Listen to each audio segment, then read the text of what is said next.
Donald Trump surging from behind the other Republican candidates and absolutely blasting them in a new poll from Public Policy Polling for New Hampshire, Lewis. I don't think this will come as a surprise to you, as I know you follow New Hampshire politics very, very closely. Donald Trump now in the strongest position in New Hampshire in PPP polls since he entered the race. Donald Trump is now leading, listen to this, ladies and gentlemen, with 35% of the likely Republican primary vote in the state of New Hampshire. He is followed at 11% by John Kasich, 10% for Carly Fiorina, 7% for Jeb Bush and Scott Walker, and Ben Carson at 6%. The candidate who has dropped most noticeably since the most recent PPP poll is Scott Walker, who is down to 7% from a high of 24%.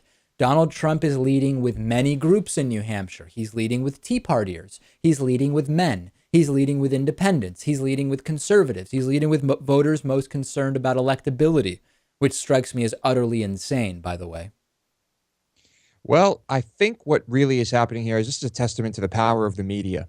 When you're watching election coverage, all it is Trump. It's just Trump, Trump, Trump. You're not hearing about anyone else.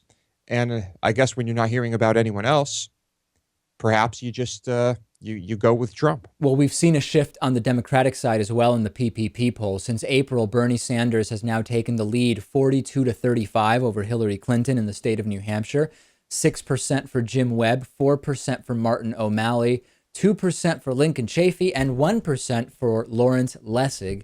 The main story in New Hampshire is how universally popular Bernie Sanders has become. He now has a 78% favorability rating, which is incredible. Of course, New Hampshire, a state that has a higher name recognition for Bernie Sanders, being next to his home state of Vermont.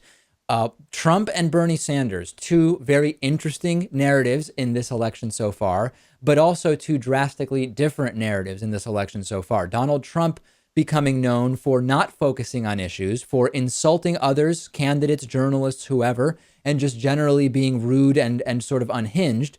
Bernie Sanders becoming popular by actually talking about issues that matter to people, including populist issues like healthcare for all and income inequality. Yeah. Can you imagine what those debates would look like? Let's assume they win their respective primaries. I mean, Bernie versus Trump debates. That would be amazing, wouldn't it? I don't think Donald Trump would even know anything such that he could respond to Bernie Sanders.